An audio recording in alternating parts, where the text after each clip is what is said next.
The October sky over Charlotte was clear, bright, and completely unbothered by the human cruelty about to unfold beneath it. Sunlight hit the soaring glass facade of the Halston Innovation Center, casting long, sharp reflections across polished luxury sedans and tailored suits. Valets moved with practiced precision. Executives laughed over dark roast coffee.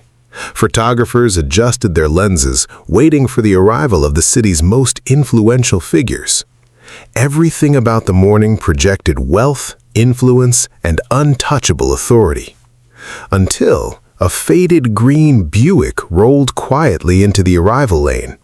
Its paint had dulled long ago under years of southern sun. A hairline fracture ran across the right headlight. Beneath the covered drive, a space strictly reserved for billion-dollar investors and political elites, the old car gave one soft, tired rattle before falling completely silent. Officer Grant Miller did not wait for the driver's side door to open. He didn't check a list, he didn't ask a name.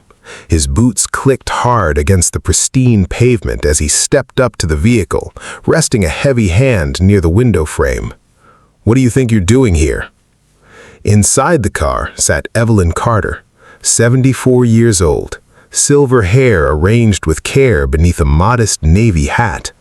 Her dark blue coat was worn at the cuffs, but her hands were steady, resting over a cream-colored envelope embossed with the dark blue seal of Reed Logistics Technologies. Around her neck, suspended by a delicate chain, hung a tiny silver thimble, polished completely smooth by decades of quiet work.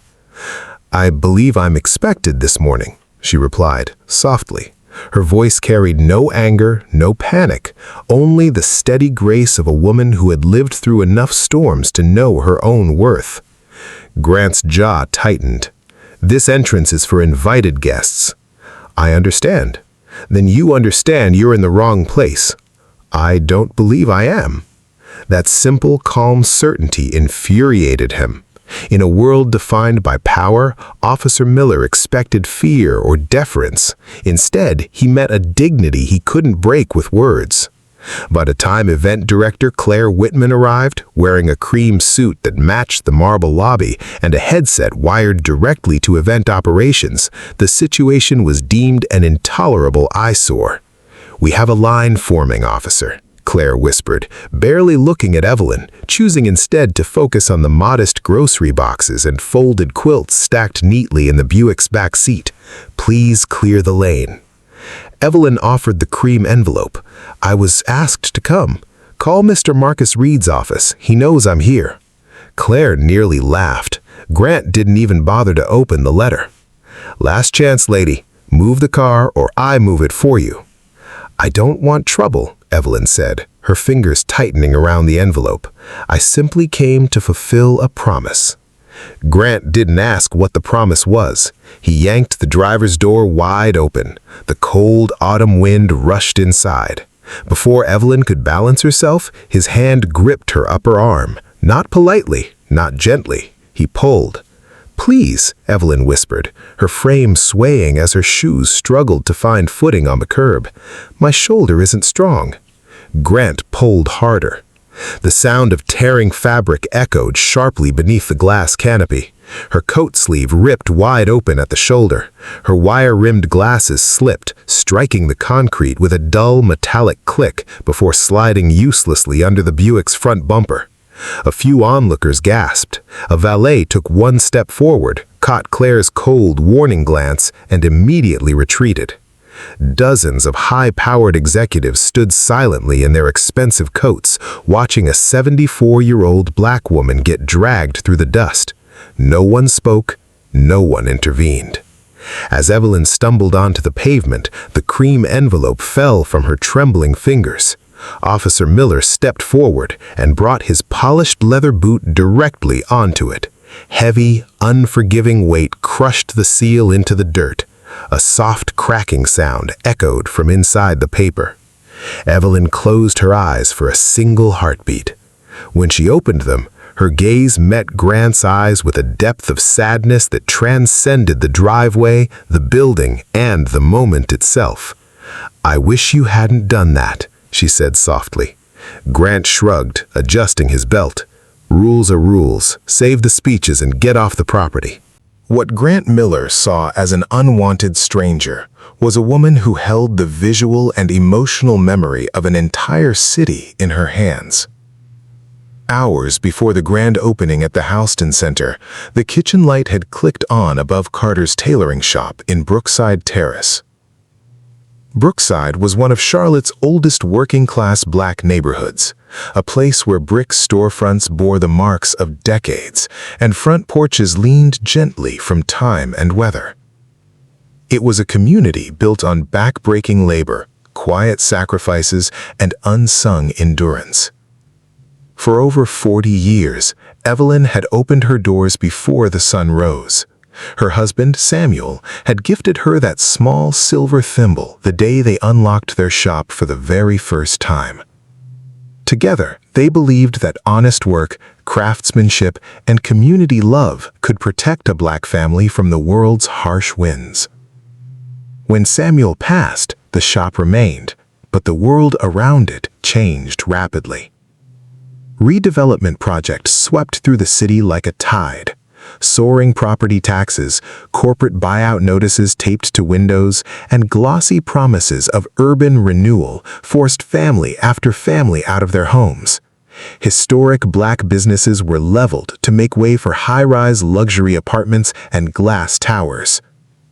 Evelyn had watched her neighbors lose their livelihoods one by one. She sold what she had to keep her remaining space open, not to make a profit, but because Brookside Terrace needed a heart. That very morning, her neighbors had walked through her door. Thomas Green, an overnight maintenance worker at the local hospital, brought in his torn work coat. Evelyn repaired the seam without accepting a dime. Marcus Bell, recovering from surgery after an injury at the freight docks, needed someone to carry his heavy groceries up 2 flights of stairs. Evelyn didn't hesitate. She grabbed her coat and carried them herself. Linda Brooks, a widow whose pension check was late once again, stood nervously in the doorway. Evelyn quietly handed her bus fare from the register so she wouldn't miss her doctor's appointment. "You've been taking care of everybody round here for decades, Miss Evelyn," Linda had said, her eyes shimmering with unshed tears. "Don't you ever miss the old shop, the way things used to be before they built all those massive towers across town?" "I miss Samuel," Evelyn replied softly, touching the silver thimble around her neck. "But as long as we keep showing up for each other, nothing that truly matters is ever lost." In her small apartment upstairs, Evelyn had carefully prepared for her journey that morning. She packed a cardboard box with folded handmade quilts and tied it with cotton string. She placed an old black and white photograph into the cream-colored envelope alongside a handwritten document dated 30 years prior. She hadn't taken the luxury sedan that the corporate office had offered to send for her.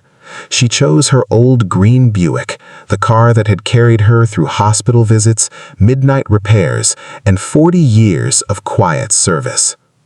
She had driven across town not to claim status or seek applause, but to deliver history to the man who needed it most. Back beneath the canopy of the Halston Innovation Center, the silence remained absolute.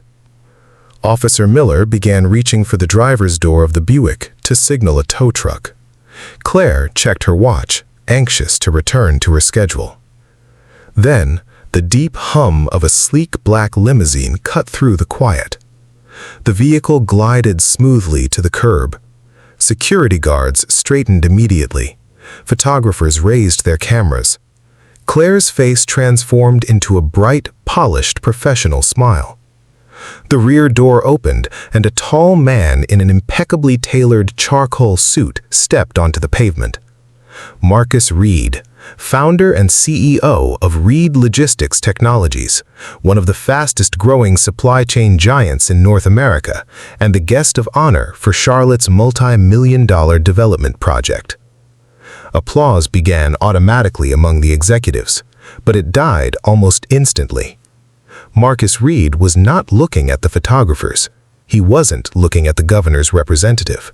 He wasn't looking at the grand glass entrance. His gaze was locked entirely on Grant Miller's hand, which was still firmly grasping the torn sleeve of the elderly black woman standing beside the crushed envelope. Marcus froze. The color drained from his face. For 3 long seconds, no one moved. Then Marcus began to walk, not with the slow, dignified pace of a corporate executive, but with fast, heavy, furious strides. His voice cut through the silent canopy like thunder across a quiet field. "Get your hands off my grandmother." The words slammed into the crowd. Officer Grant Miller's hand dropped instantly. Claire Whitman blinked, her breath catching in her throat as she looked from the tech billionaire to the woman in the faded navy coat, her mind desperately trying to bridge the gap between 2 worlds she had assumed were miles apart. Marcus didn't look at Grant. He didn't look at Claire. He dropped directly to his knees on the hard pavement right in front of Evelyn. "Grandma," he whispered, his voice cracking with an emotion that years of corporate success could never erase. "Grandma, are you okay?" He looked down and saw her scraped knee, her torn sleeve, and her broken wire-rimmed glasses lying in the dust beneath the car. His eyes drifted to the pavement, where Grant's heavy boot print was still visible on the crushed cream envelope. Evelyn reached out with trembling fingers, touching her grandson's face. "I'm all right, son," she whispered, gently. "I'm right here." Marcus reached under the tire, carefully pulling out the crushed envelope. He opened it with careful hands. Inside was the old black-and-white photograph, now creased across the center, showing a young Evelyn standing alongside her husband inside their original tailoring shop, holding a small boy in their arms. Beside it was the original micro-loan agreement from 30 years ago, the small community-funded loan that Evelyn and Samuel had secured by taking out a second mortgage on their shop, the very money that paid for Marcus Reed's first computer, his first college tuition, and the seed capital for the company that built the tower standing above them today. Marcus stood up slowly. When he turned to face Grant Miller and Claire Whitman, the atmosphere around the entrance turned cold. "Do you know who this woman is?" Marcus asked, his voice low, steady, and devastatingly clear. Neither Grant nor Claire could speak. "This woman kept this city clothed when people had nothing," Marcus said, looking directly into Grant's eyes. "She fed the men who built the foundations of this town. When I was a child with nothing but a dream and no bank would look at a black boy from Brookside Terrace, she worked 14 hours a day at a sewing machine to fund my business. Her hands built every single thing you see behind me." Marcus picked up the cracked envelope and pulled out the small piece of brass that had been crushed inside it. It was the original nameplate from Carter's tailoring shop. "Today was supposed to be the dedication of our new community logistics wing," Marcus continued, his voice echoing for every executive and reporter to hear.